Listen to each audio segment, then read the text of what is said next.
Burası derin ya. Yaşayacağız hadi ya Allah bizim. Buz gibi. Haydi. Burası iyi. Muhteşem bir yer ya. Hayran kaldım buraya. Yukarılara gidemedik arkadaşlar. Herhalde tepeden dolanmak lazım.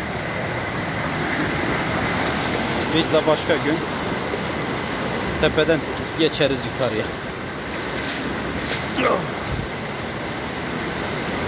Geçişimiz nasıl olacak?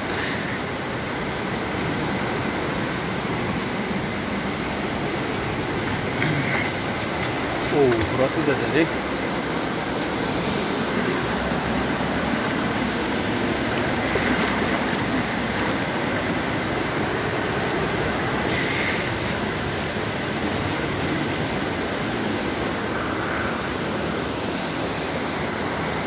Balıklama değil de biz ayaklama atacağız. Ya Allah bismillah.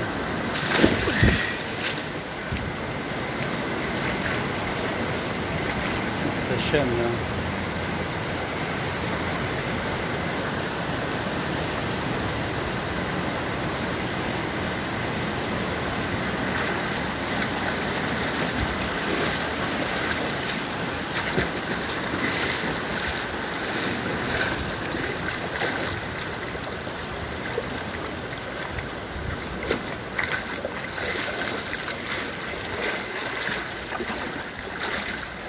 İç kana kana su iç.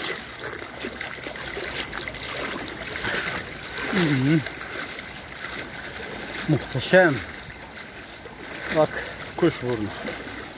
Bakalım olgunlaşmış mı? Daha sert.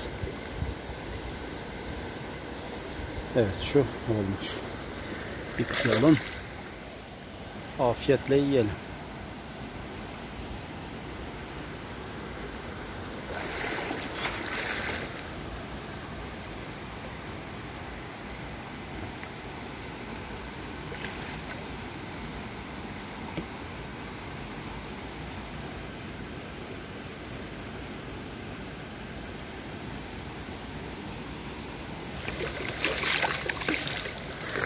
Ayağını kaydırmasın inşallah. Kimsenin ayağı kaymasın.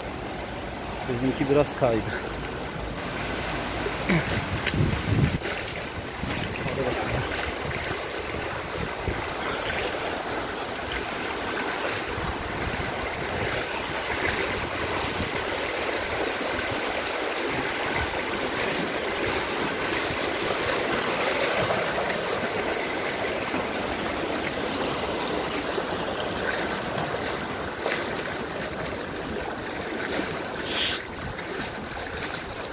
Muhteşem.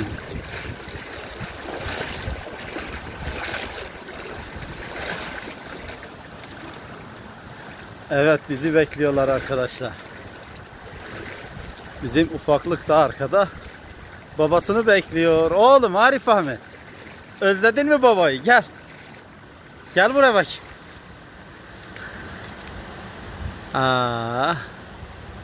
Vah. Gel.